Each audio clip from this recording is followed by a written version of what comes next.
Hey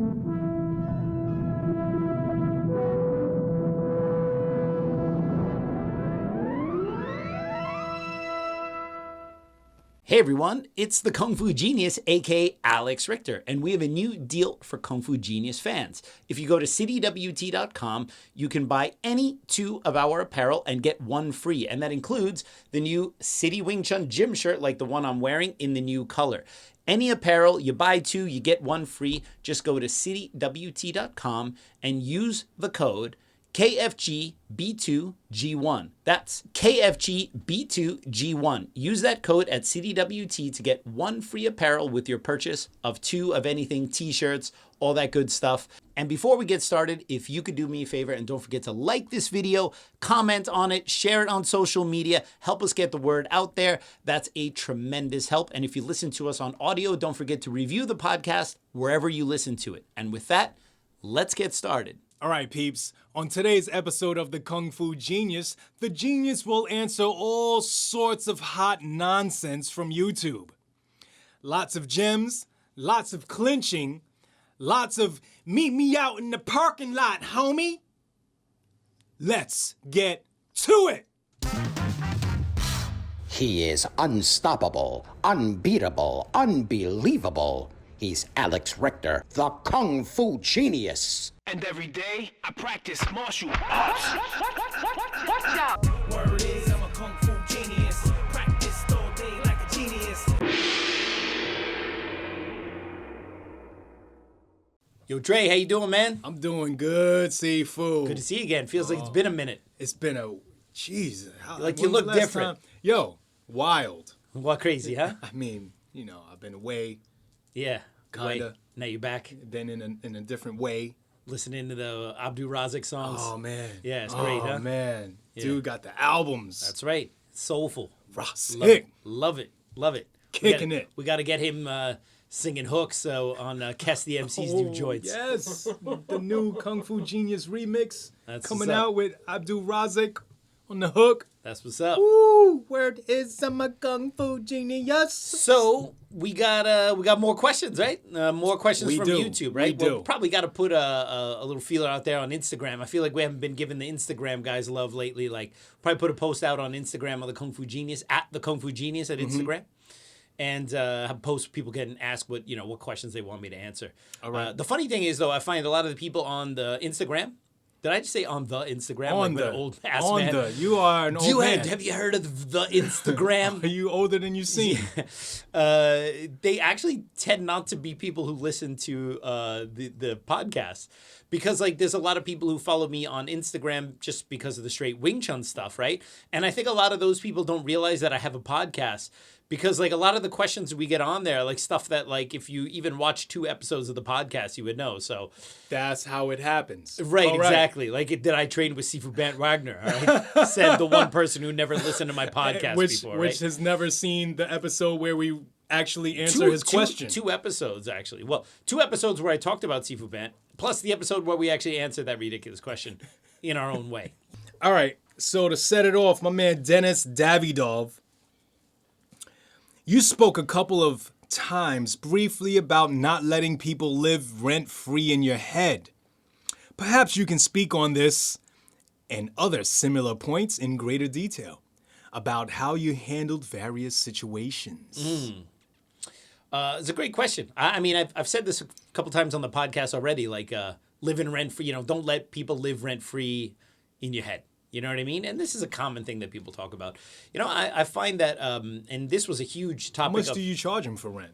Rent's very expensive, all right? Plus, most of the rent and most of the real estate in my head is already taken up by my wife and my kids, all right? So they live in rent-free, yeah, like if you can even manage to get in my head, all right, you are like in a hammock on a tree in the backyard. Yeah, all right, you're not even in the house. All right, City you're not up even in in the house, right?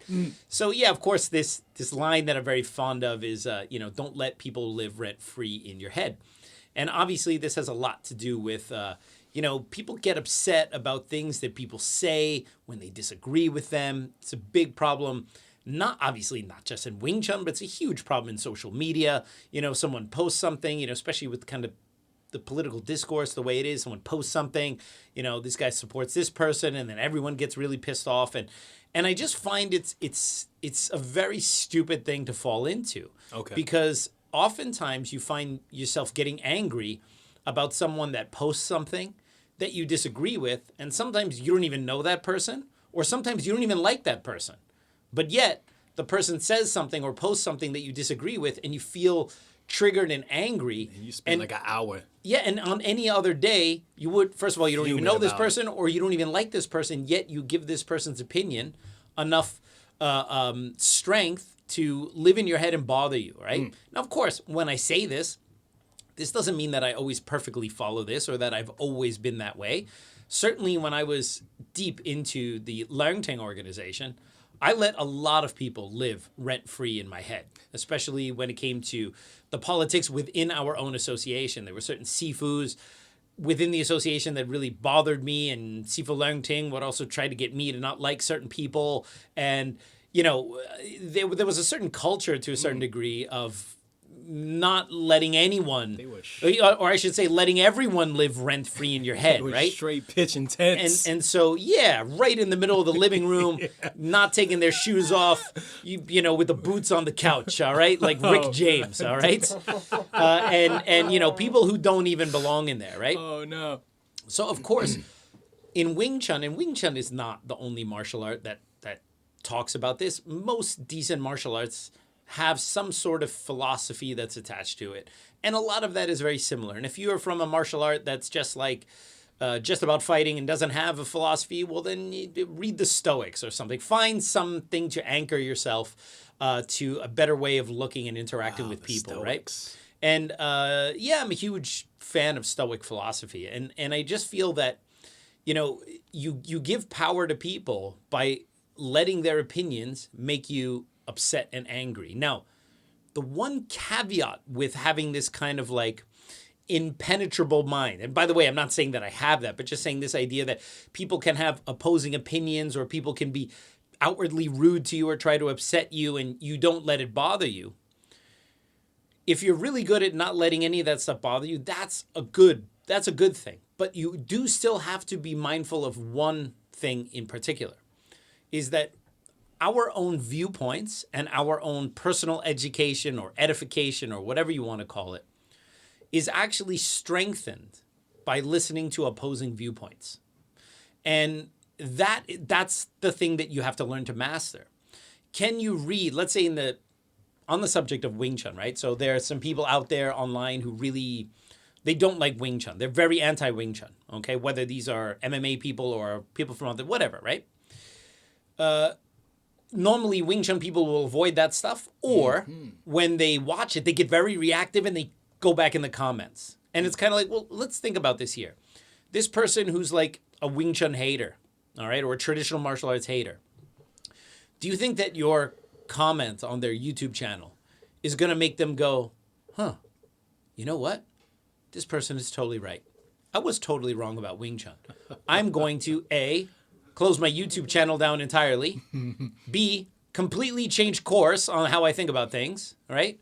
Or C, commit suicide, all right? Because I just realized none of those things are going to happen. None of the above. All right? Yeah, because here's the thing. Most people believe that their opinions are well rationed, or are rational, I should say, and well thought out. And quite honestly, most people believe that their own opinions are correct.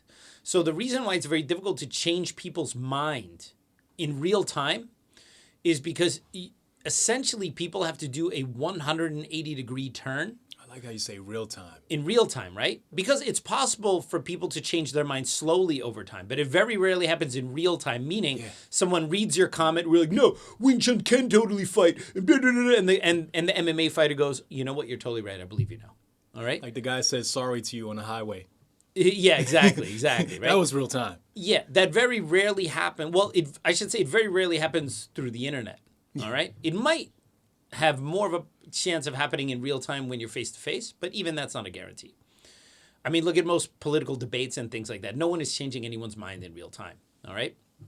Because most people believe that their opinion, let's say in this case, to keep it to martial arts, is factual. Your decision to do whatever style of whatever lineage, It's most people join the martial arts school they join because it happened to be close to where they live or they work or whatever. And they joined because of an emotional feeling. Oh, they came in, they liked the school, they liked the instructor.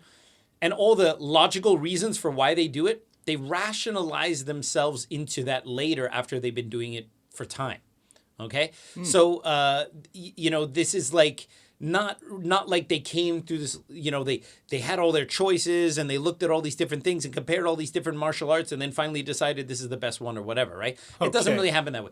Mind you, of course, that can happen with some people, all right? But for the most part, people, they walk into a kickboxing gym and they either like the feel of it or they don't. They walk into a Wing Chun school and they like the feel of it or they don't. They walk into a jiu-jitsu school and they like the feeling of it or don't. And then once they join that, they are now part of something. And then what they do is they kind of create like reasons afterwards why that style or whatever is the best. And these are things that are done after they made what's essentially an emotional decision, not a rational decision. But we don't want to believe that we make emotional decisions. We like to think that everything we do is rational. So that's why when someone comes up to you and tries to change your viewpoint on something that you weren't reasoned into it, you came to it because of emotional reasons, because you like the feeling of jiu-jitsu or the feeling of Wing Chun or the feeling of kickboxing. You later rationalize why you do it to justify why you do it or spend so much money or time doing that.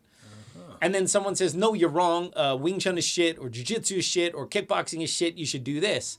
And you essentially, to change your mind, have to do a 180-degree mind change on something that is very deeply emotional and part of your psyche. And that will never happen. Yeah. And the quicker people realize that, the faster they can have better conversations with people online or choose not to engage because you're not going to get any outcome that you see fit unless your job is just to do a troll job to piss the person off. It's never going to happen. Okay? So when you understand this, you realize that most people are very reactive to opposing viewpoints because it's either goes against their own personal identity. Like, for example, you love Wing Chun and there's a YouTube video on this. There's a Wing Chun's one of the most useless martial arts in the world. And you feel like, because it's almost like saying you're useless for doing Wing Chun. That's what you hear. Even though this is just the person's opinion, that person would probably be equally as triggered if you made a video saying whatever martial art they did was the most useless thing. And the real test of not letting someone live rent-free in your head is, can you watch that video without getting upset, without your blood pressure spiking? Mm-hmm. And can you see the person's point, even if you don't agree with it? Because I don't think it's the mark of intelligence to get angry and triggered by people who have opposing viewpoints. Actually, I think it's quite the opposite. I think it just means you're very normal and reactive. And that's what everyone is. If you want to raise above it a little bit, you should read books. Like, for example, I have certain political leanings. You know what I do? You know what I do? Not talking about Wing Chun, like just in general. In general, yeah. You know what I also do? I read books written by people with whom I wholeheartedly disagree. Yeah, absolutely. Because that is the only way you can foresee, first of all, even if you find out your opinion is still correct, but by reading the exact opposite opposing view, you realize, yeah, but there are a couple points I didn't actually think about, and they actually make good points on these two things. How do I address that in an intelligent and not just a reactive way because I feel like I'm being attacked? So by reading the arguments that are against your position, you can learn to improve how you think and how you do things. And you can also figure out, is that point legit? Or is that person just trolling? Trolling. This is because why trollers are so successful. Yeah, but what you realize is sometimes the person you think is a troll, you only feel they're a troll because they said something that hits a nerve with you where you in fact feel there's a weakness in your side of the opinion. Yeah. And what people will do then is they'll double down rather than going, maybe this person's right and I need to amend my thinking. So not letting people live rent-free in your head is not about ignoring people or shutting out the noise. It's you look at something that you wholeheartedly agree with. Maybe someone directly tells you like a Wing Chun is shit or Learning is no good or blah, blah, blah, blah, blah, blah. And you go, okay, is what the person is saying divorced from the emotional content of it? Let's strip it down to the facts. Did they say anything in there that's true or partially true or mildly instructive? Yes. Okay. Well, maybe the guy did it in a very angry way, but you go, but that's what everyone, you almost pity them. This person is reactive. Everyone is reactive. This person is a mouth breather like most people. That's fine. But even a mouth breather can be right. Yeah. Sometimes by accident and sometimes on purpose. So take the lesson, if there is one, and go, how can I improve my primary idea about it based on this information? And if you go through all of those arguments, minus the emotional damage you feel this person is trying to give you, you just look at it very coolly, and you find out, well, actually, none of these points really stick. Then you can look at the person and say, they're just trying to be a dick. Yeah. But if the person sounds like they're being a dick, but they have a good point, it's better to learn something from someone who's acting like a dick than to just be one back because you don't want to hear it. Okay. And that's how you start to let people not live rent-free in your head. I should say, you decide who gets to be there. Who gets to live rent-free? There's certain YouTubers, Rameses Dewey and a couple other people, MMA guys who are sometimes very critical of traditional martial arts. I saw a couple of videos and thought, I don't really agree with these guys. They just sound like a bunch of haters. The typical white saviors of Asian martial arts. And then I listen to the guy more and I go, well, actually, the guy has a lot of really good points. Yeah. And certain things that he might say about Bruce Lee or traditional martial arts come from a perspective that from where he's sitting, it makes sense. And sometimes the guy will say stuff about Bruce Lee that, well, he's not a Bruce Lee expert, so he actually sometimes puts his foot in his mouth, but sometimes he still makes a correct point nonetheless. He's an MMA guy. I think he teaches in Shanghai. Okay. And a lot of his videos are very critical of traditional martial arts, and which is cool. That's a very easy route to go in the YouTube world if you want to get a lot of likes and views. You just have you just bash traditional martial arts repeatedly, and there's lots of channels that do that, right? And they get tons and tons of likes because people like that kind of thing, which is very similar to why our Fight Quest episode went so well. Okay. But when you watch Ramsey a little bit more, you realize actually he's very intelligent. His opinions are very well thought out. And I said something about him in one of my videos because he had a line in there where he said like, oh, Bruce Lee. People say like, there wasn't really any MMA going on at the time of Bruce Lee, but actually there was Russian Sambo already going on in Russia in that time, and there were already types of mixed martial arts with striking and grappling, right? And I remember I heard it real quick and I kind of shut the video off, which was admittedly my fault. I got a little like, oh, let's hear some MMA guy who doesn't know anything about Bruce Lee tell me what Bruce Lee's about. I've been studying the guy nonstop since I was 8 years old, right? And then he says, the only reason Bruce Lee was relatively successful in the States is because the sport fighting in the States at that time was point karate, which is like a game of tag. And Bruce Lee was the one-eyed man in the land of the blind. So he was further ahead of other guys who didn't really know what they were doing. And I kind of made a joke like, well, I think the reason why Bruce Lee didn't know about Russian Sambo at that time is because Google was really shitty in the 1960s. Yeah. It wasn't quite the same. It took a really long time to use Google in the 60s, right? And I made like kind of a flippant remark about that. The dial-up was too slow. Exactly. And then I watched a number of his videos and I realized actually 95% of the time I agree with him. He actually has very well thought out. I mean, there's a reason why his channel is so big. And he has well thought out opinions on traditional martial arts and their efficacy in fighting. He's an MMA guy, does jiu-jitsu, kickboxing. I believe he has a big gym in Shanghai. Me personally, I would actually just rather watch videos of him talking about MMA stuff, which he does. But again, the YouTube algorithm is about, let me tell you 10 reasons why traditional martial arts sucks. And that video will do really well. Let me tell you why Bruce Lee really wasn't that great, or why Michael Jai White can beat up Bruce Lee or something like that. And then people like that stuff because there's the big, like, let's shit on everything that came in before us, right? Wow. While there's another contingent where people think that Bruce Lee was, perfect and, I'm not that fanboy, right? But I also just feel like that the formula for that is too puerile sometimes. I really don't like it. But the more I started watching him, the more I realized, like, I agree with him for the most part. He has very good opinions. If our viewers don't follow him, I definitely suggest you follow follow his YouTube channel and listen to the stuff he says. His name again? Rameses Dewey. Rameses Dewey. You do not need to agree with everything someone says. I mean, look, if he says 10 things, and you don't agree with 2, everyone gets obsessed about the 2 things that they don't agree with. But the other 8 things you agreed with, and let's look at the 2 things you don't agree with. You don't agree with them because they go against something about how you feel emotionally about those things? Because you may not be correct if it's an emotional thing. You should be able to look at it in the cool light of day without any emotional attachment. So I have to admit, I first saw a couple of his videos and I was kind of wrong. Attached. Well, a little bit, you know. I mean, like I wasn't. I just thought, well, this guy's kind of a blowhard who's just bashing on Bruce Lee. Yeah. And then so I didn't pay any attention to him. It's freaking YouTube kept recommending his damn videos. I'm like, I'm not even subscribed to this guy, right? How can I get this type of traction on the Kung Fu Genius channel, right? Yeah. People who are not even subscribed to me keep seeing my stupid face, right? And then I started following him and watching his videos, and I realized actually I agree with him most of the time, and I was actually wrong about him, right? No, he's your dude. Yeah, I wouldn't say he's my dude, but I would definitely, I would definitely chill with him if I had the chance. Right.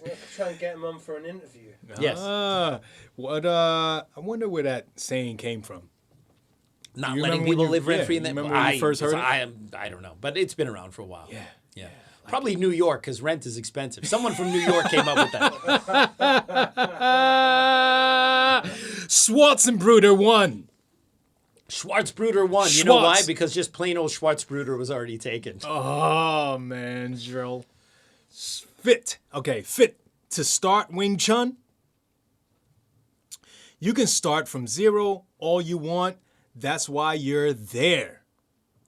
Fit to do Wing Chun.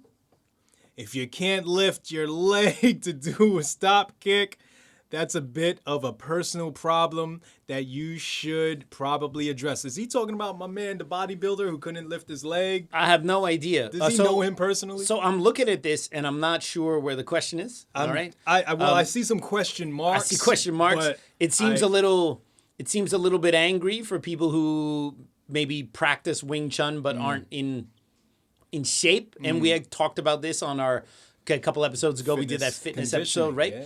Yeah. Sometimes people ask a question, but they're really just commenting. They're just right? going off. Yeah, they're really just going off, right? Venting. You know, there are people that they do Wing Chun and the whole thing is like, oh, you got to be super hardcore and you got to be a good fighter and everyone in the Wing Chun school's got to be really hardcore. And I talked about that. That was one of the big mistakes I made when I first started teaching. I thought, oh, my students have to be super hardcore and super great 90%, fighters. 10%, and then 5%. Yeah, instead of realizing that, you know, you're going to have a small percentage of people who are like really hardcore. They're really there. They really want to do it. And that's the group, the 10% that's going to take you into the future.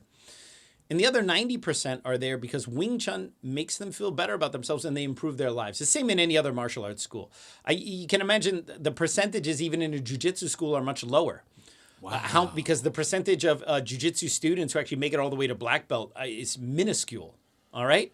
So, and those are hardcore fight schools, right? And mind you don't need to be a black belt to be a banger in Brazilian jiu-jitsu. But the problem is that sometimes I think Wing Chun people are very unrealistic with how hardcore do your students need to be. So, someone who's got a normal 9-to-5 job and just wants to blow off some steam and do something for fun. I really got to like yell at that guy because his tansao was not perfect. This dude's not going to get in a fight with anyone. He loves it just as much as the guy who is a hardcore fighter. Yeah. You know what I mean? The mom who's there because she wants to like feel more confident about herself because maybe she got out of a bad relationship or whatever. I'm going to say, yeah, but if you're not as hardcore as my Sifu level people, like I don't even want to teach you. It's like people need to chill on that, all right? People can do Wing Chun or Jiu-Jitsu or kickboxing or any martial art they want because they like it. Yeah. It's okay to just like things and just be a hobbyist and not be great at it, okay? We can't measure our average students by our most talented and most dedicated. And the moment martial arts, especially Wing Chun people, stop doing that, oh, look, in that school, only have a couple people that are good, all the rest of them are no good. Yeah. But the ones who are not good, who still enjoy it, they love the hell out of that school, and they pay the bills. Yeah, I'd rather have all right shit ton of them. Yeah, and you know what? They're usually the most appreciative, right? So sometimes I feel it's a little bit ranting, like, oh, there's some people that they can't kick as well or punch as well or not as strong as that. That's fine. You have your 5%, 10% that are bangers. They can do everything, and everyone else is there because they enjoy it. Now, do you need to be fit to start Wing Chun? No, you don't need to be fit to start any martial art, right? We have this problem, and you know this. How many times people come in and you do an intro lesson with them, and they're like, man. let me get in shape first before I get started. That drives me crazy. That is an excuse. That's what one of the big excuses. Yeah, that's too. what people say when like they liked it, but they're afraid to commit because actually it's one thing people come to the martial arts school and they do the intro lesson. For some people, that's a huge commitment. But it's one thing to say, okay, you're going to now join. The moment you join, you are a member. You're a student. You're someone that does martial arts. That is now a bit of a life change. Yeah. And people at the end, they get cold feet about that because they're much more comfortable being lazy and doing nothing. So then what do? I'm totally out of shape. I got to get in shape first. We've been teaching here for 20 years. All right? Never once have I had someone come in totally out of shape, do an intro lesson and say, you know what? I need to get in shape first. Go out, have a 6-month Rocky montage of training, come back totally yoked and be like, I'm ready to do Wing Chun now. That's Never never happens. happened here. It's an excuse because people are afraid. People are afraid to commit and change their lives for the better. All right? So anytime you hear that, you go, no. You know how you're going to get in shape? By joining the Wing Chun school and getting in shape by doing Wing Chun. That's right. Okay? That's right. And then those, like we talked about in the fitness episode, who need a little bit more, we need to train the mobility, we need to train strength or cardio, whatever it is, we can add that stuff incrementally. All right? And if someone is a representative of a school, a high-level instructor or one of your senior students, they should be in shape. They should be fit. All right? But that doesn't mean that the average person that's just there for fun needs to be the most stellar example of everything. Let people enjoy it. Please. Yeah. Please let them enjoy it. All right. Reminds me of the intro I had. He loved the workout so much, he went into the bathroom, threw up, came back out, and joined. Perfect. That was an epic dude, man. Love that guy. Let's go next. Moroccan 1. Moroccan won? Moroccan. Because regular Moroccan was taken. No. By the same guy who just took plain old Schwarzbruder. He's hogging up all the screen names that don't have a number on it. That's right. That's why people put 1 under it. Yeah, no, because they couldn't get the regular one. All right. Even our boy Donald Trump had to get the real Donald Trump at Twitter or something like that because someone else took just plain old Donald Trump, right? Wow. Yeah. OD. All right. Moroccan 1. Dear Sifu Alex, always enjoying your videos and content. I love that. I love the shout out. Question.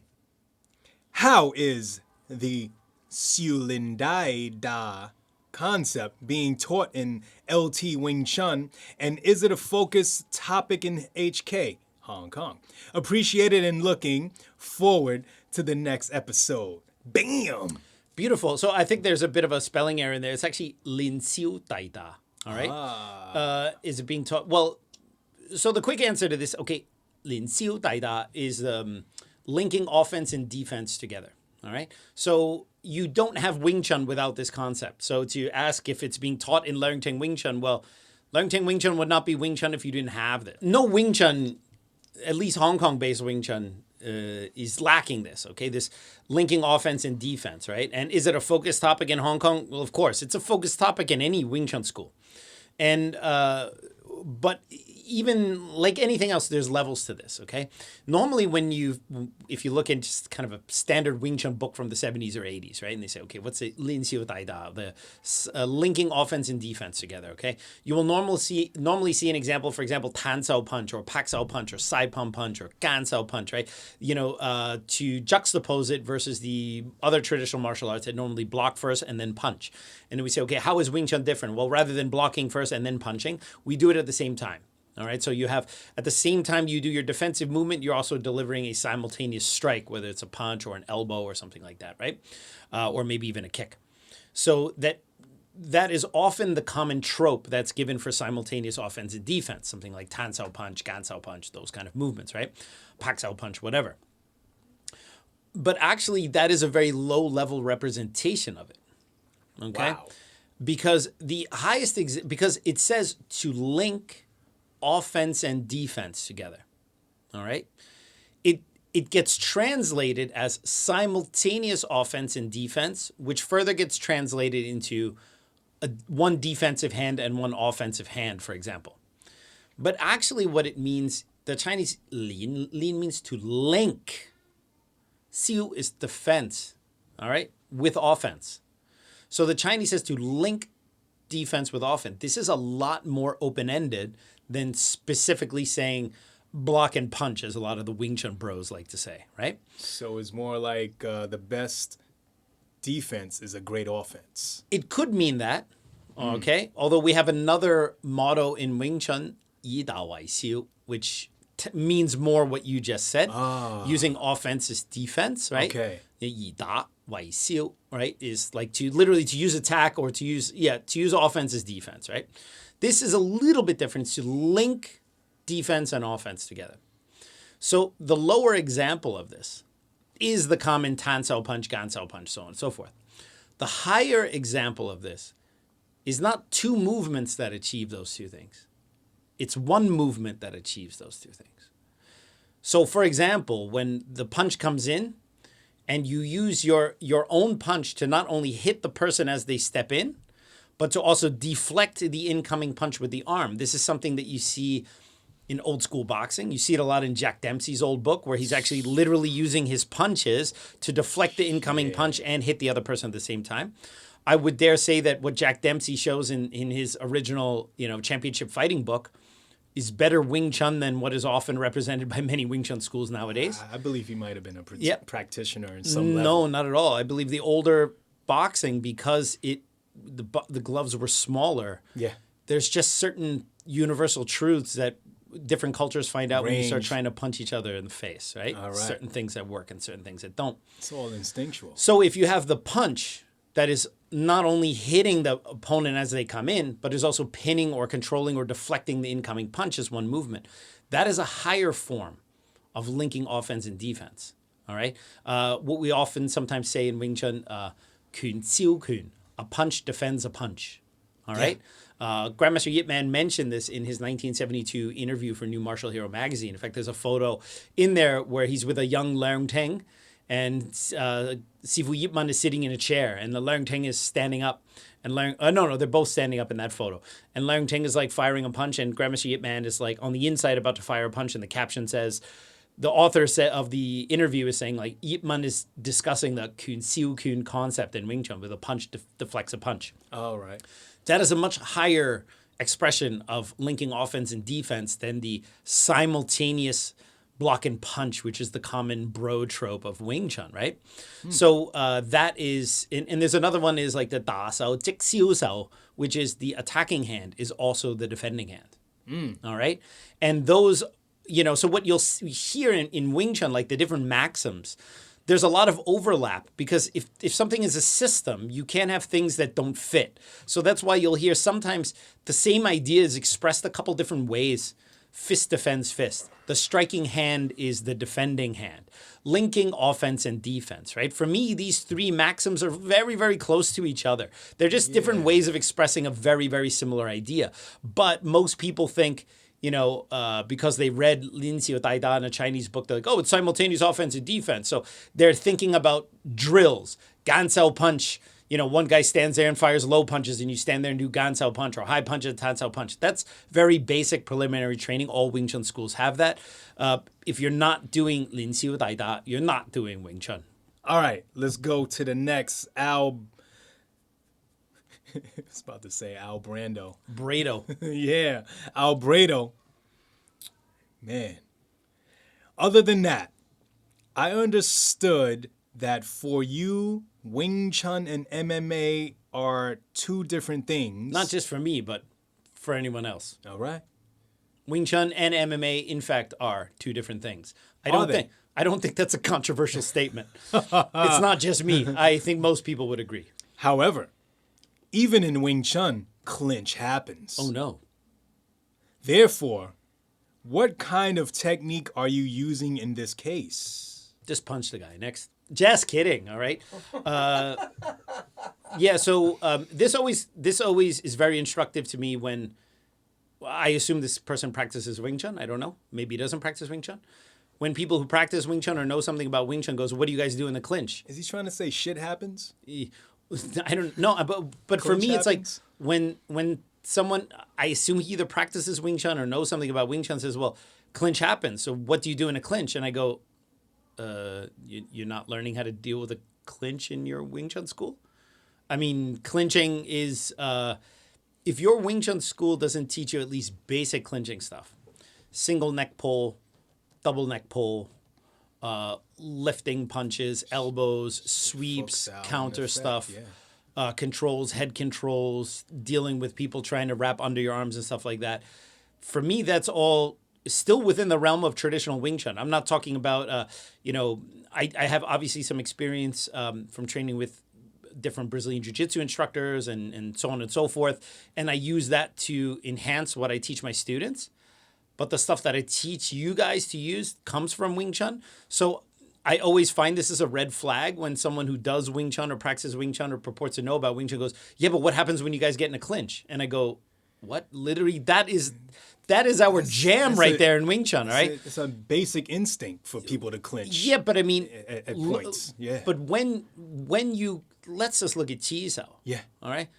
You start in Chiu. This is the longest range for contact with the arms at the end of the wrists. Someone steps in, pak da, first attack, whatever. You close the gap and you're moving. Mm-hmm. You're already in clinch range. Okay, the person could grab your head. You have elbows, lifting punches, sweeps, counter sweeps, counter. Yeah, but for me, this is all stock standard stuff Sifu Learning teaches. This isn't something that I had to pull out of my jiu-jitsu hat to deal with, right? So these things, the neck pull comes from the wooden dummy, lifting punch comes from the Chum-Kyu form, hook punch comes from the Buji form, as well as grappling hands, trips, sweeps, posture controls. If your posture does get broken, you slip underneath. That's from the end of the Buji form. Super traditional. So, I mean, what kind of techniques do I use there? I use Wing Chun's clinching techniques, which is Wing Chun. Sweet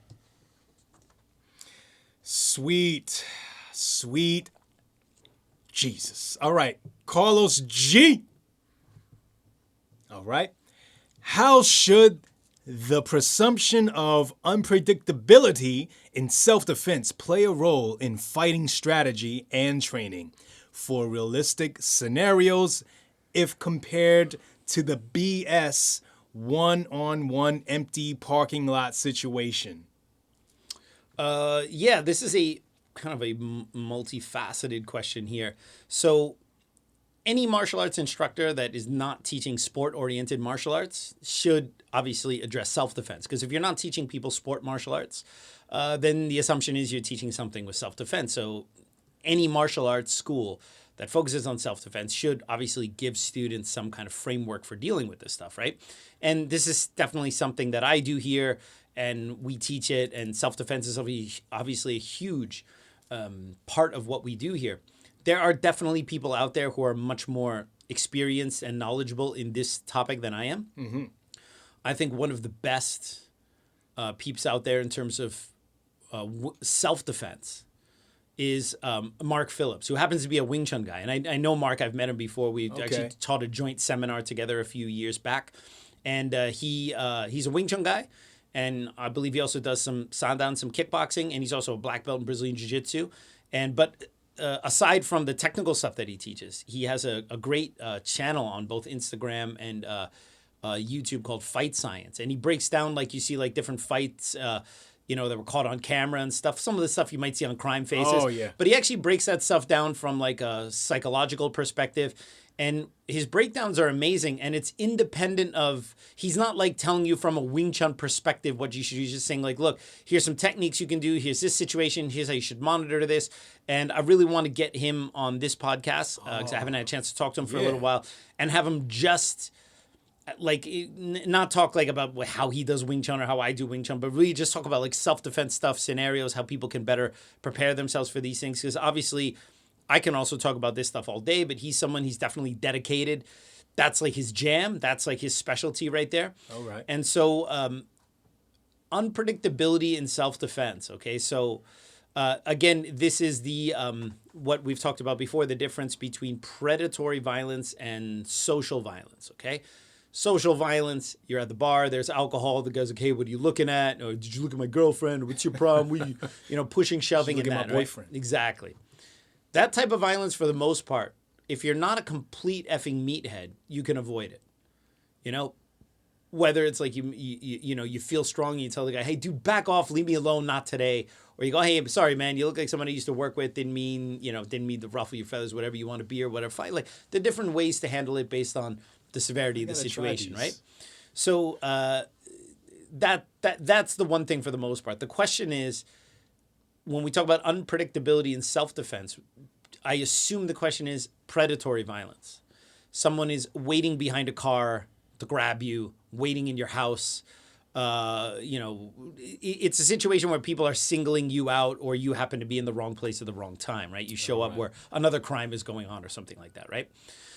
So here's the problem with that. Unless you are willing to dedicate an inordinate amount of your time to dealing with the effects of what adrenaline does to your body and how to better manage that, this is kind of hard for everyone, because there are also videos out there, and Mark Phillips, who we just mentioned before, I believe he has some videos there where he actually talked about this topic, where some MMA fighters got suddenly ambushed by someone who attacked them, whether it was at a gas, there's one video at a gas station or whatever, and got the crap kicked out of them. And these are professional fighters who know how to fight on the ground. They know how to deal with grappling and boxing and striking or whatever. And so, look, if you're walking down the street, like some martial arts or some self-defense experts, they talk about having different threat levels, right? And I don't know all the colors, but it's like, you have like green and yellow and orange and red. Red is like imminent danger. Ooh. And like yellow is like, okay, maybe you're in like a sketchy neighborhood and you're kind of watching over your back. And orange is like you already see some people and you're not sure. They call it street smart. Yes. The funny thing is, like, if you grew up in New York, or you spend any time in New York, you get that chip in play. That's a standard option in the New York package, right? When you when you grow up in, I don't know, Pennsylvania, Bumble Crack, Pennsylvania, yeah, a nice safe neighborhood, that might not have been a standard option it has to get on the implanted package. Into the neighborhood. When you're in New York for over a year, that chip gets implanted in you, right? So like you walk down the street and you get kind of an idea of like, okay, is this a sketchy neighborhood? You check people out. You stay away from certain areas. I mean, just for perspective, for people who've not been in New York, when you go down into the subway stations, all right, you walk down the stairs. Normally you walk down the stairs and then there's like a 180-degree bend for you to go down there. There's not a single subway station in New York that doesn't have the mirror in the corner, the rounded mirror, so you can see who's around the corner. All right? That's standard. The city does that for you. Yes. All right? So when you're walking down, you can look in that rounded mirror and see if there's someone hiding around the corner. Know right? your environment. Know your environment, right? I don't walk around paranoid, but there's not a time that I walk down to the subway where I don't look at that mirror. You just do it. You just look, you take a look, there's no one there, you walk. Peace of mind. It's on your way down. All right? It's not about being paranoid. It's just about being prepared. All right? So most New Yorkers or people who live in bigger cities generally walk around. I don't know. I don't remember the number codes. Like Jeff Thompson had this stuff or whatever. So I apologize to self-defense experts out there who are like, no, actually that's code yellow. All right. Let's just say code yellow, code orange. All right. You're normally running around that normally when you're just walking in a place like New York City. Yeah. All right. Which means that you kind of, sometimes you get on the subway here and there's like an EDP, an emotionally disturbed person on there. And, as a New Yorker, you assess different levels of EDP. Yeah. All right. Crazy Bible thumper, just being loud, you ignore him. All right. Oh, man. Or you get the really kind of crazy, aggressive, violent guy where you go, I might need to change cars because I don't feel safe, especially if you're with someone else. Right. You kind of learn that very fast living in a place like New York City, right? You don't have to have grown up here. You just spend a little bit of time here and you start to be able to assess, even within what most people would just think is a threat, their levels. Oh. All right? And it's sometimes funny when I'm here with like visitors or they're from Hong Kong or whatever, and there's like some, person on the subways, being loud, whatever, and they're like all worried. And I'm like, oh, no, you don't need to worry about that person. Yeah. No, right? The subway is a whole nother, and it's funny like because the ocean. Yeah. Exactly.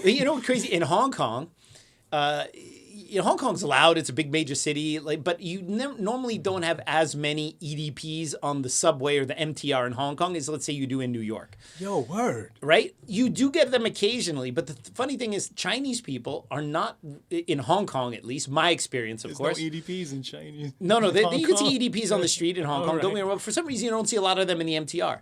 But Hong Kong peeps are not as ready to deal with EDPs on the MTR as New Yorkers are. Okay? And as a New Yorker, one or two times, I've been to Hong Kong so many times. Yeah.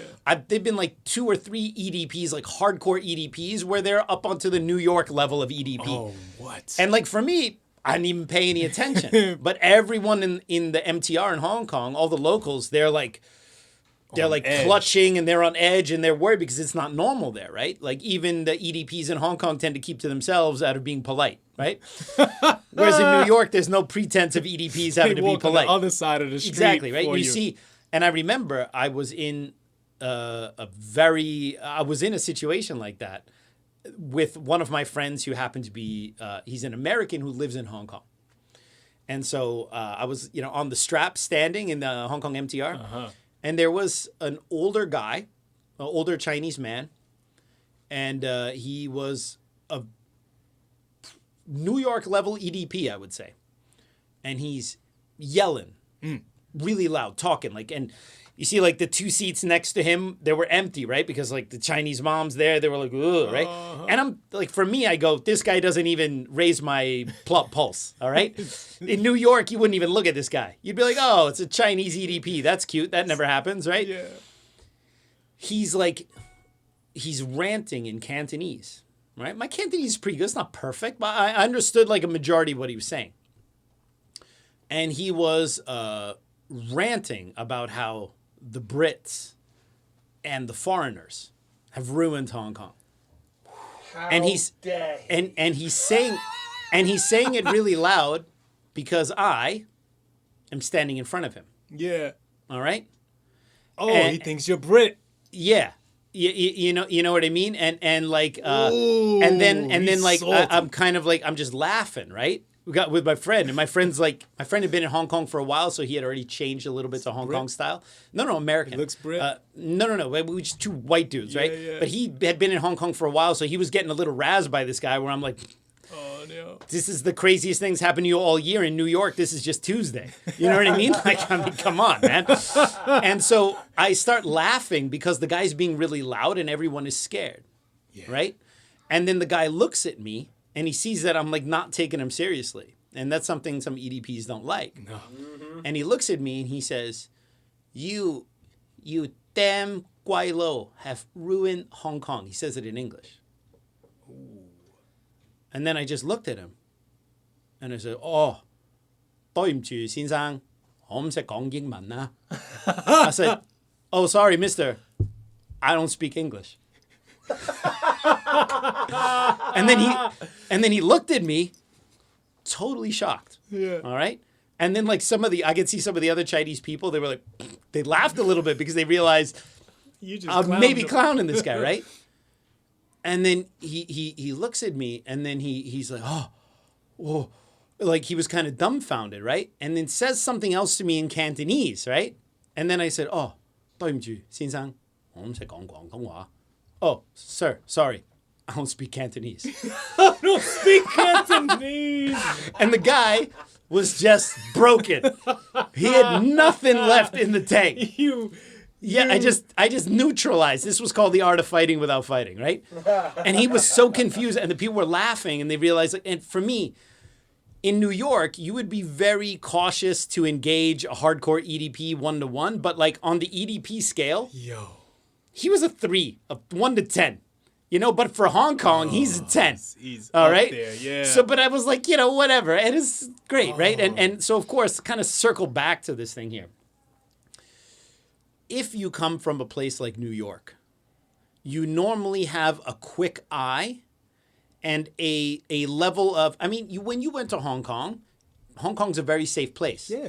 But you never lose the New York. Yeah. Whenever you're around, you look to see, you walk into a place, you look to see who's there, who's in the room. Right. All right. when you walk out, when you go down a place, you look around. That you don't lose if you're from a place like New York, right?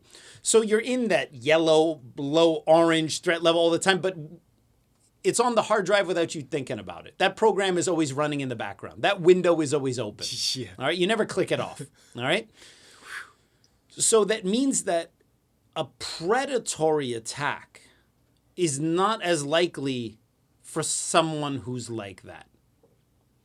You know, obviously you could come home and there could be someone hiding in your closet, right? Okay. But people hate to hear because it sounds very trite. Like, how do you avoid a lot of situations? Oh, it's awareness. And it's like people go, no, I mean, like, what martial art technique do you use if you get attacked from the... No, bro, seriously. All right? You look around. You look where you're going. You look who's behind you. You look what's around. You look what's in your hands. I know if I have something in my hand and something happens, maybe I can... If I have a cup of... Every New Yorker knows, if you have a cup of coffee in your hand, someone does something, you're going to put that coffee in the guy's face. Yeah, but you don't even think twice, like... For, Krav Maga people, they're like, oh, what about the tactical found weapons? Okay, maybe I can... And you're like, dude, I have coffee. I'm going to fling it in your face. All right? Where'd you learn that? I live in New York. Okay? New York. All right? Whereas, like, you got to teach it to the, yeah, I remember in Germany when I was training at the castle, we did these blitz defense seminars where you learn the role playing in self-defense, right? And one thing that they actually had to have us practice was talking ish to each other. Yeah. Because that's what happens on the streets. So, hey, what the F you looking at? What's your problem? And pushing each other and going back and forth, right? And so Germans are so technical and so logical, right? You literally have to teach Germans how to talk shit to each other like it's a skill. Like, they have to, mind you, not all Germans, if they're from Berlin or something like that, they know how to talk shit to each other, right? But like, as part of the Wing Chun training, and mind you, I'm all for it, average person, they don't know how to deal with shit talking.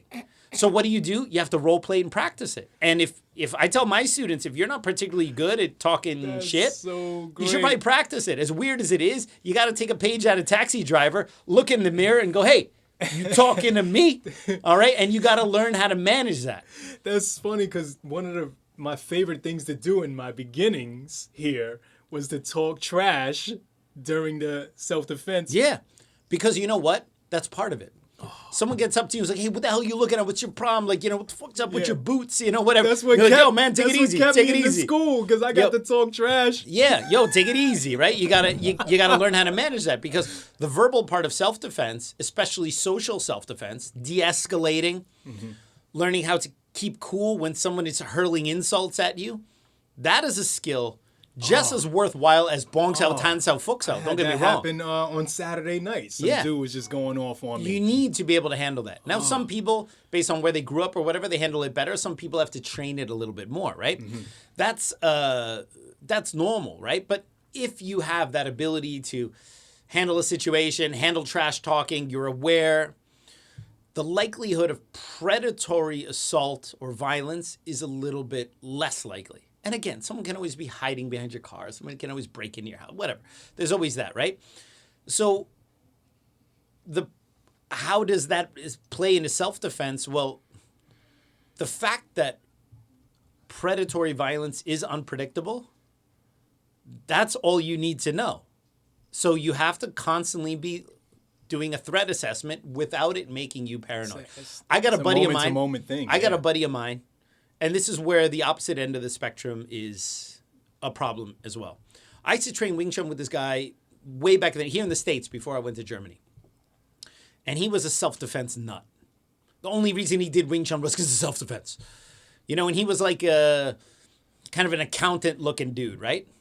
And he's like, yeah, we had like unpredictability of violence. And, they're the guys with all the statistics. And 80% of street violence is blah, blah, blah, and there's a weapon involved. He knows all that stuff, right?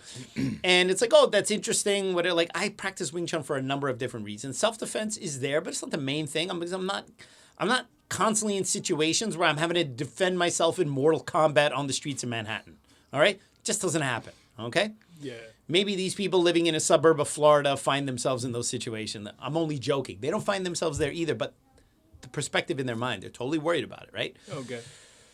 And so he stopped doing Wing Chun, and then he started doing Krav Maga, and then that wasn't enough, and then he did this other thing, and then he did this other thing, and then he's doing military combatives and stuff. I saw him a few years ago. The dude is so paranoid, all right? He's moved to Florida since, okay? He's got a normal office job. All right? And you would swear He's like the one white dude who lives in Compton in 1988. The way, you know, it's like, dude, you drive everywhere you go. You live in a gated community.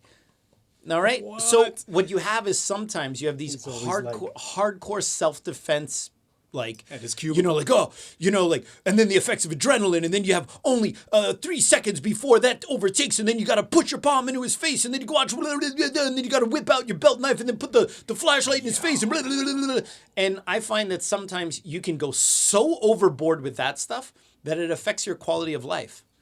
Because if you look at some of these like hardcore military combative guys, I don't mean people who are in the military. I mean people, normal people who learn military combatives. I'm sorry. They all got a bit of a screw loose. Mind you, I think most Wing Chun people have a screw loose, but for completely different reasons, all right? But like... I got two. Yeah, but you got these like kind of hardcore self-defense combato guys where it's like, you know, like they're constantly living on the low threat edge of red, all right? Like at any given moment, G.I. Joes are going to rappel from the sky and attack them. Just as a tip, never go to a paintballing place while those guys are there, because it completely chaos. ruins the experience. Yeah, Oh, of man. course, all right? Dressed like ninjas. So, how do I circle back to trying to give a coherent answer to this question here, right?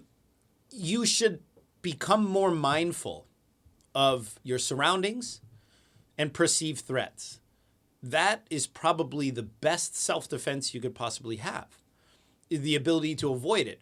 But you have to, is in the example that I just gave, be mindful not to let it turn you into a paranoid freak.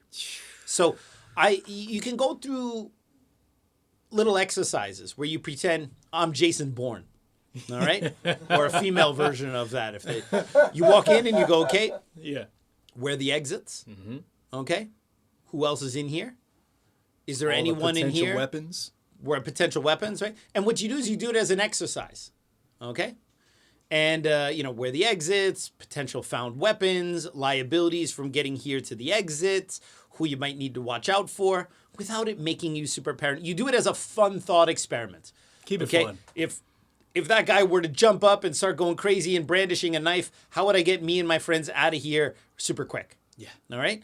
And what you do is, what you realize is if you do this regularly without it making you paranoid, it starts to happen automatically. You walk in, you kind of look, whatever. Someone else walks in, you take a look at them, you assess. And it's just running there, but it's not making you extra paranoid. Okay. That is probably the best thing you can do. The other thing is, and Wing Chun people need to practice this more, and again, it depends on your specific Wing Chun style. Yes, defending straight punches with your pak sao and your tan sao and swings and, you know, grappling attacks and hooks, all of that stuff's super important. But you also have to be really solid at bear hugs, headlocks, those kind of like someone just grabs you from behind and holds on to you. From the front, from the back, over the arms, under the arms, headlocks, those kind of things. You need to have good, solid self-defense responses to those holds. If your Wing Chun school doesn't have that, Ouch. just go to YouTube and find a reputable jiu-jitsu person on YouTube that teaches those things and just learn it and follow it. But train it so much that when you get grabbed, you're not like, wait. You need to have that stuff on tap. That stuff has to be on tap. So that has to be a regular part of it, right? That can help you a little bit. And of course, you know, he said, of course, the BS one-on-one empty parking lot situation. Of course, if you are in an empty parking lot situation, you know, that's for me a fail of self-awareness. So anyway. All right. Wow. Good question. Good answer. Let's move it right along with my man. Contact X weight X out. Right. Because the one without the X's in there was already taken. Exactly. Contact weight out. Contact X weight X out. Do you have any T-Long stories? T-Long stories. No, I never met T-Long. T-Long is a Shaw Brothers legend. All right. Right. T-Long is also a Wing Chun practitioner. All right. So he practiced Wing Chun under Chiu. Chiu was one of Grandmaster Yip Man's students. Although Chiu was a little bit, he was kind of special within the Yip Man family because Chiu also came, I believe, from Fatsan, like Grandmaster Yip Man. And Chiu I believe, had already started learning Wing Chun under one of Chan Wa-shun's students. So that meant that he was already doing Wing Chun. I'm not quite sure which one of Chan Wa-shun's students Ji-won had learned from. Maybe it was Chung-so, I don't know. But I'm sure there's someone who will comment below can tell me that. And I also know, I read it at some point, but I'm not an expert in the Ji-won lineage. I just know that he learned from one of Sifu Yip-man's contemporaries in Fatsan, and then, around the same time that Sifu Yip-man came to Hong Kong, Ji-won also came from Fatsan to Hong Kong, and then continued his Wing Chun studies directly under Sifu Yip-man. And out of respect, he called Yip-man his Sifu, although technically his Sifu was whoever he had started learning from in Fatsan, right? So Ji-won is considered a student of Yip-man, but also some people like to consider him a contemporary of Yip-man, but I think that that's going a little bit too far. Okay. But Ji-won also, from what I understood, had some triad connections. Okay. Now, that doesn't mean that he himself was a triad member, a Haksewui member, right? Haksewui is a black society. That's what the Chinese call the triad. Well, technically, triad is Samhapwui, which is the three harmonies association, right? Because heaven, earth, and man. Heaven, earth, and man. All right. Okay. And that's the kind of trinity, and all of those associations. It was kind of about those three things. All right, man, heaven, and earth. Right. And that's where I believe it was a Brit who in the 1800s called that triad because they all followed those three things, right? But that's called Samhapwui. But normally in Hong Kong you call they call them black societies, Haksewui, right? And I believe Ji-won had some triad connections. Now, again, I don't know if he himself was a triad, so I'm not trying to level that accusation, right? And again, it's not even an accusation. There was a fair amount of people in Hong Kong, especially in the 50s, 60s, and 70s, who had triad connections. It was pretty normal because really before the ICAC, the Internal Council Against Corruption, which kind of started to weed this stuff out, which didn't come into play until 1974. Okay. Corruption with the triads, the police and the triads were very enmeshed at that time. So it wasn't uncommon that everyone had one or two triad friends in case they needed to get something done. All right. So it wasn't like a crazy thing. It's like it's not the equivalent of like someone, you're friends with one of Gotti's sons or something like that. It was a lot more ubiquitous and normal at that time. But Ji-won had some triad connections, and again, I don't really know what that is. And as a result, a few of his students were connected to films as well, because the film industry and triads were also greatly connected. So Ti Long was one of Ji-won's students, was Shaw Brothers star. Other person who was one of Ji-won's students was Lei Hoi-sang, who was in 36 Chambers. He's the monk that doesn't like Sante and wants to challenge him with a knife. So he was also a Wing Chun guy in real life. And I had mentioned how I ran into him at a fish market once, and my wife didn't give a crap at all. No, not at all. Not even one shit. No. And so Ji-won had some of those kind of connections, which is maybe why some of his students tended to also have some ability to get into movies or something like that. But again, I don't know.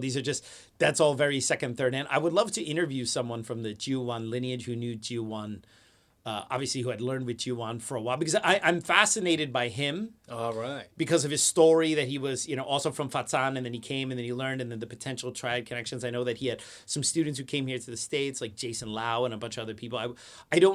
They seem to be pretty young when they came to the States, so I don't know if there's anyone out there who really personally knew Ji-won, because I would love to hear some stories about him. He passed away, unfortunately, I think around 1975. So when I was born. Yeah, so again, it's a long time.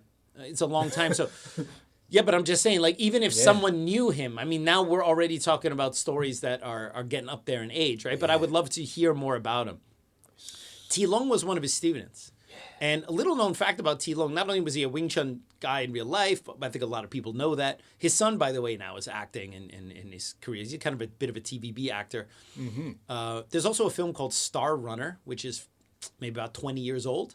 And Ti Long plays like an old Wing Chun coach, and he actually teaches someone Wing Chun, and you actually see Tilong play the wooden dummy a little bit and do some cheese out and stuff like that. It's called Star Runner, which is kind of even 20 years ago was a bit of a B movie. Like Blade Runner. But it was pretty good. I mean, like you get to see Tilong do some Wing Chun. Runner. Okay. But one thing not a lot of people know, Tilong was at Grandmaster Yip Man's funeral. And you can actually see at the photo of Grandmaster Yip Man's funeral, which was basically the who's who of the Chinese martial arts world. Man, I wish there was footage of Grandmaster Yip Man's. We only have, it wasn't normal to have footage. The Chinese are very superstitious about that kind of stuff. Right. They did have a fair amount of photographs. I think Bruce Lee was probably one of the first guys who had footage there where you could really see because, but you know why there was footage at Bruce Lee's funeral. That was Raymond Chow's idea. Yeah. He filmed all that stuff, thinking ahead like, oh, this might be worth something, and shot all the footage inside the house and stuff, which he later used. So, I mean, that was all Raymond Chow's forethought, right? There's no video footage from what I know from Grandmaster Yip Man's funeral, but there are a fair amount of photos. You know who else was at Grandmaster Yip Man's funeral? Who? Sekin, Han from Enter the Dragon. Yeah. He knew him, right? And you realize how small the martial arts are. Yeah, there are photos of them together. And I don't know if Kwan Tak Heng, the guy who always played Wong Fei Hong, was at Yip Man's funeral. I would assume that he was. But I actually have a photo of Yip Man at the table at the Wing Chun Athletic Association, and Kwan Tak Heng is there as well, right? Oh, that's and lit. also another group photo where all of them are sitting close to each other. And you had Chan Sao Chung, the late grandmaster of Monkey Kung Fu, Dai Seng Pek War, was at Grandmaster Yip Man's funeral. Tam Hon, who was the grandmaster of a very rare style of Chinese martial arts, which name now Samga Tamga Samchin, something like that. Name escapes me right now. But Tam Hon was the first sifu of Chan Wai Man, your boy. He was at Grandmaster Yip Man's funeral. Straight heavy hitters. Yeah, I believe Lei Hoi Sang was also at Grandmaster Yip Man's funeral. And obviously all the students of Yip Man. Is Chan Wai Man there? No, I don't know why he would be there. But yeah, so so Tilong had been around for a while and definitely was. Yeah, I've never met him before. I've heard he's not the most fan friendly dude among all those guys, which is always disappointing. But again, I only heard that. I could be wrong. I could have gotten information from someone who's not correct. Right? There's some of those. I've met some of those older Chinese movie stars, and it's always a bit of a mixed bag of like they're like super amazed that like Westerners know who they are, right? Because maybe they haven't done films for a while, and some of them are a little guarded and it can be a little odd, right? But I have not met Tilong, unfortunately. Have you ever met this dude right here on your sweater? Oh yes, I know the Master Killer. All right, Gordon Liu, right? No, unfortunately, as many people know, his health is not in great. He's not in great shape right now. He suffered a stroke a number of years ago, and yeah, unfortunately, he's not. In my opinion, he's not in recovery. He's not getting proper care. That's the problem. Ouch. He should really be in a proper hospital, but he's not. He's in the equivalent of an old folks home. It's like a hospice. Not even, from what I understand. Damn. Again, I don't want to comment too much on that because he does have a caretaker. It's not good. That's all I'm going to say about that. Let's go with Michael Flynn. I know La Tosa Eskrima was part of the curriculum years ago. What do teach to round off weapons training with WT? Besides the two weapons forms, thanks. So yeah, this is part. The question's good, but it's a little bit misleading because in Europe, as you know, the weapons in Wing Chun, they come late, right? Not all of Grandmaster Yip Man students learn the weapons, and kind of historically the weapons are taught last. And there's reasons for that. I don't necessarily agree with that. Maybe with the knives, okay, you can teach the knives last. Of course, that makes sense. The pole, I think, can be taught earlier. But it's not like Wing Chun people don't have enough stuff to work on, right? Not lacking in stuff to work on, right? So the European Wing Chun organization, what they did as early as the 70s is they brought over René Latosa, who's an Eskrima master, and to teach basically Filipino weapons fighting, right? The single stick and double stick and bladed weapons and things like that. Because what that does is, since the weapons came so late in Wing Chun, that gave the students a chance to get some weapons training early on before they would otherwise learn the weapons in Wing Chun. Now, I actually think that that's a good thing, right? But it needs to be understood that, so the reason why sometimes the way these questions are worded can be a little tricky. Sifu Leung-Ting was not on board with that at all. Ooh, He okay. 100% hated the fact that the EWTO also had Eskrima as one of its offerings. All right, because he was like, no, they don't need this, and of course, it's a very traditional mindset. He might not be correct about that. All right, but it's understandable why he as a traditional Wing Chun Sifu would think it was strange that his Wing Chun organization also offered Eskrima, and the way it was sometimes marketed was like, here are two things that are on the same pedestal.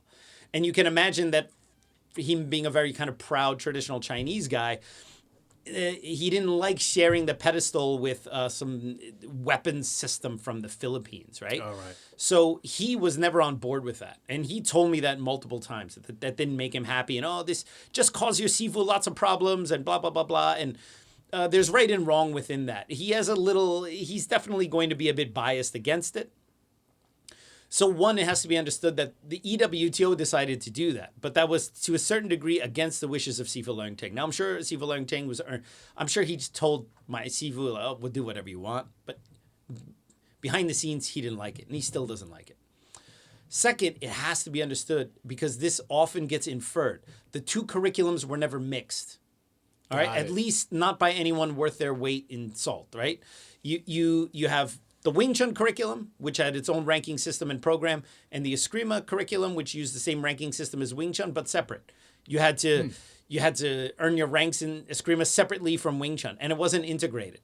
There were, in certain levels, in the higher levels in Wing Chun, you have to do like stick defense and stuff like that, and some Sifus would require that you maybe had some basic Eskrima knowledge so you knew how to use the stick and stuff like that, right? But for the most part, they weren't integrated. Occasionally, some Sifus would prefer to teach an Eskrima disarm against the weapons over maybe what Sifu Leung-Ting taught against the weapons. All right, but for the most part, they weren't mixing the two curriculums. So I need to make that clear, because that's that's a common misunderstanding about that whole thing, right? Now in the States, directly under Sifu Leung-Ting, we never had anything like Eskrima because we just taught the Wing Chun stuff. I think that Filipino martial arts are very beneficial to people who want to learn weapons fighting, because that's their wheelhouse. That's what they do.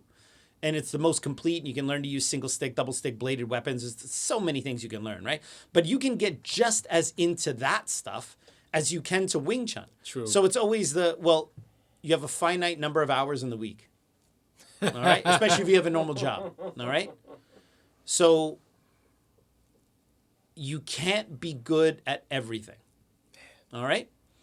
So what's the most important thing for you? All right? Now, I think that all students should get some basic fundamental stick training, which is why we recently adopted the K3 movement systems here, which we learned from Dr. Mark Cheng, which has Kali and Arnis and Filipino martial arts in there. But it's actually mostly for movement and coordination. But all the movements in there are actual practical movements that can be used. I think all Wing Chun students should do that because it improves their base of movement, hand-eye coordination, right-left brain function. And on top of it, you can learn how to actually maneuver these weapons, right? And then learn a couple ins and outs about how to actually use a single stick, a blunt weapon, and maybe an edged weapon to protect yourself, all right? But you don't need to be a holy expert at that stuff, because how often do you really expect to fight with machetes? Now, I don't know. I say that somewhat sarcastically. Someone might be like, no, I'm really worried that if something goes wrong, there are mass riots or whatever, that weapons and bladed fight I'm not trying to tell you that if someone is super worried about learning how to fight with bladed weapons and stuff like that, that they're necessarily being paranoid. I'm just saying, for me personally, I do a little bit of Filipino weapon stuff and practice, mostly for coordination and for shoulder movement and stuff like that. And obviously there's some practical application to that, but it's not my wheelhouse. Okay. And I'm okay with that. 99% of my martial arts training is fist fighting, all right? Empty hand. And some stuff is weapon stuff, right? Discounting the Wing Chun weapons, of course, right? So we do teach some stuff here, but this has nothing to do with La Tosa Eskrima or anything like that. Gotcha. And also he says, how do we round off weapons training with Wing Chun besides the 2 weapons forms? Also common misinterpretation. Wing Chun weapons training is not learning the forms, okay? You learn the Loktin Bunguan form, but then guess what? You have to learn how to use the Loktin Bunguan and spar with the Loktin Bunguan, right? So sometimes, because some Kung Fu styles, you learn the form, and then, okay, you learn that weapon. Now you learn the next form of another weapon. Okay, you learn that weapon. No. In Wing Chun, the weapon is only one component of the curriculum for that. The form is only one component of that weapon's curriculum. You learn the Loktin Bunguan form, and then you have to learn, you have to do the strength training, you learn the form, then you learn the Qi Guan, and then the Lat Guan, and then you got to spar with the damn thing. And so you know how to use it, and then you also learn how to use the pole against other types of weapons, not just the pole. And you do that through sparring. That is what we mean by learning the pole. Many Wing Chun schools, you just learn some obscure long pole form. You have learned the long pole. Really? Can you, if I attack you, do you even know what to do? Do you even understand the concept of how this weapon works in theory and in practice? No. Then you just learned a form. You are just pantomiming something with a stick in your hand. All right. Same thing with the Bacham Do, right? You learn the Bacham Do form. Great. Now, how do you use those 8 sets against different types of weapons, angles, and things like that? How do you integrate your footwork and so on and so forth, right? There's way more sparring and interactive training with the knives than there is form. So sometimes when I hear, and I'm not saying that was what he implied here, but like when people say like, after you learn the Wing Chun weapons forms, and I go, after you learn the weapons forms, you learn how to use the weapon. The weapons form doesn't teach you to use the weapon. All right. So I have to push back a little bit because I don't want people to think that Wing Chun weapons training is learning 2 obscure forms from the Qing dynasty. By far, that's not it at all. Last one, right? I think we're up to the last of the bunch. We got Nicholas Delore. Hello, Sifu Richter. When I practice Siu Nim Tao for a long time at slow speed, I always feel a lot of tension in my knees. I thought it was normal at the beginning, but even a year later, it was still an issue. I am not sure if it's the strengthening my knees or damaging them. I'm not sure if it's strengthening my knees or damaging them. Do you have any recommendations that could help? Thank you. Well, that's a great question. Unfortunately, I'm not a doctor and I'm not a physical therapist. So I need to preface anything I say with, I'm not a doctor. I'm not a physical therapist. All right? I'm a Wing Chun instructor. And I go by the nickname Kung Fu Genius. And for the most part, I'm an idiot. So don't listen to my medical advice. Having said all that, all right, I have taught Wing Chun for 20 years. And I can tell you this much. If you do something for a year and it hurts, either you're doing something wrong or you have something that needs to be addressed, like physically, or both. Probably both. Both. Okay? Probably both. So I cannot diagnose it, even if I were a doctor or a physical therapist, which I am not. I wouldn't diagnose anyone sight unseen anyway. You need to actually physically see someone, look at how they move, look at how they, what are their movement patterns, how do they perform these things, and then get an idea. Yeah. All right? So even if I were qualified to answer this question, I still wouldn't give a technical answer. All I can say is that if you've been doing something for a year and it hurts, it's not supposed to hurt. You're not supposed to hurt when you're doing stuff, all right? So that is a big red flag. One thing I can say, and again, different Wing Chun styles, some Wing Chun styles have abandoned the knees turned in kind of thing altogether. And I'm not going to get into that. If you're using a stance where you turn your feet in, a basic training stance, Yi Ji Kim Yang Ma, right? You turn your knees in, you have the pigeon-toed thing, whatever you want to call it. If you feel tension in the knees, the stance is wrong, okay? Because actually, what happens to a lot of people is they torque their knees in, kind of like if your feet are on the ground. Imagine your feet are parallel pointing forward, your toes are pointing forward. And now you crank your knees towards each other, all right, to create that Eiffel Tower effect. Yeah, that's not good, okay? Your knees should be in direct alignment over your toes, just like everything else. So that means when you turn your feet inward, the rotation doesn't happen at the knees. It happens at the hips. So your hips, so if you imagine your feet, your toes and your knees are in alignment. When you turn it in, it's your hip rotating inward, and you maintain that alignment between your toe and your knee. Yes. If your hips are stiff and they don't rotate, then people torque in the knees to create the same visual effect, but it's actually Compensating. Wrong. All right. Yeah. Now, again, holding the knees in, and these are very nuanced questions that I cannot give a proper answer on a podcast, right? Because there's levels to how you do it, and how you perform the frontal stance in fighting is not the same as how you do it in the form, is not the same as how you do it in Chiu. So I cannot really address from a technical perspective in a mostly audio-based podcast, right?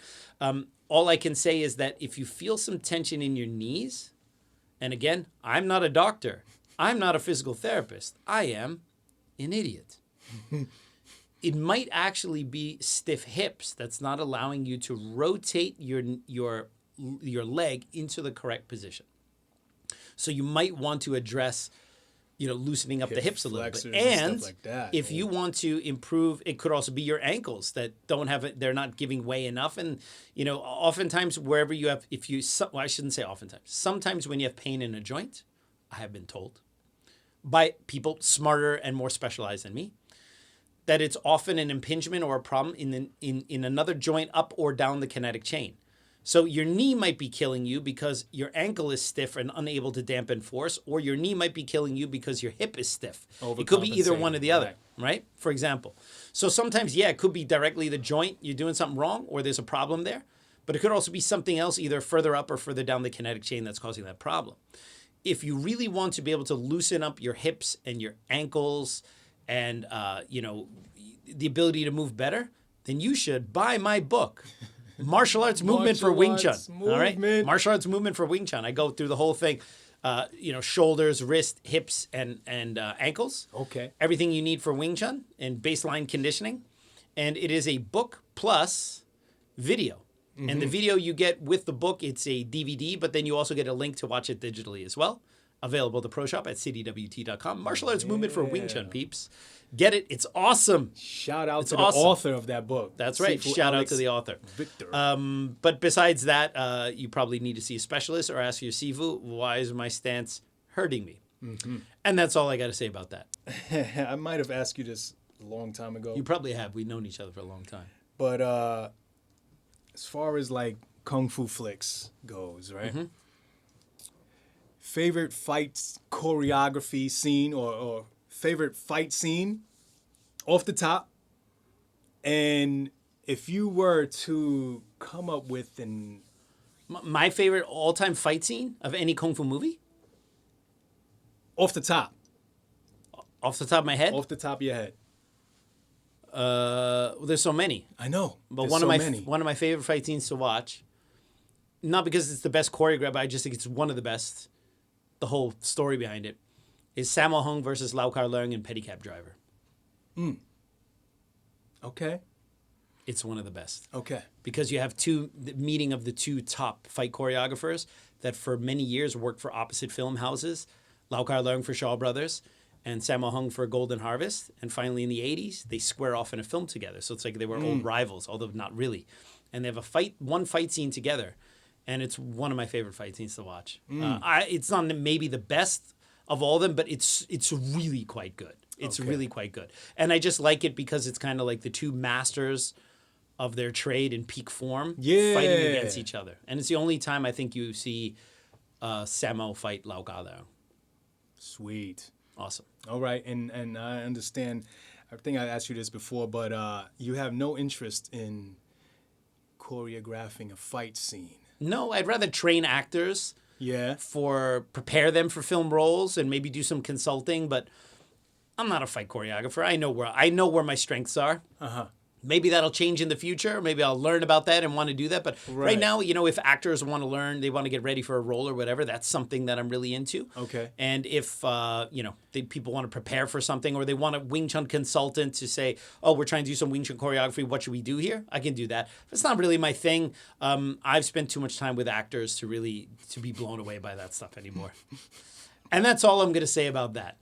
All right, peeps, I hope you liked that episode of the Kung Fu Genius. As always, go ahead and comment below anything you want me to talk about, questions, all sorts of stuff, comments. Give me a question. I'll talk about it on a future episode, and I'll see you guys next time. Word is I'm a kung fu genius. Technique speaks for me, not lineage. Forget Jet Li, cause I'm the one. Many call me seafood, but to you I'm sea gung. And I produce masters. You surpassed us. Your kung fu stiffer than corpse and caskets. City Wing Chun is the house I built. Violate the gate and your blood gets spilt. Alex Richter, always the... All right, here we go. This is episode 22. Wow. Which is the second MMA. Sucking. First of all, MMA. He's not paying any fucking attention. Yeah. All right, peeps, on today's episode of The Kung Fu Genius, the genius will go over lots of YouTube non-sign. Hey. Genius will Yo. answer. Can we get it done in a regular amount of time today? Because I'm going in. Well, I'll tell you what. The dad jokes are still ready. Oh, All right? no! You know the security guards that work outside the Samsung shop? They call them the Guardians of the Galaxy. Oh, dear God. I got a really bad one next when you mess up. I mean, the worst so far. All right, peeps. Oh, God! That's not a mess up. That's not a mess up. All right, peeps. All right, peeps. All right, peeps. On today's episode of The Kung Fu Genius, the genius will go answer. Okay, hey, what concert costs 45 cents? 50 Cent featuring Nickelback. No! All right, peeps. All right, peoples.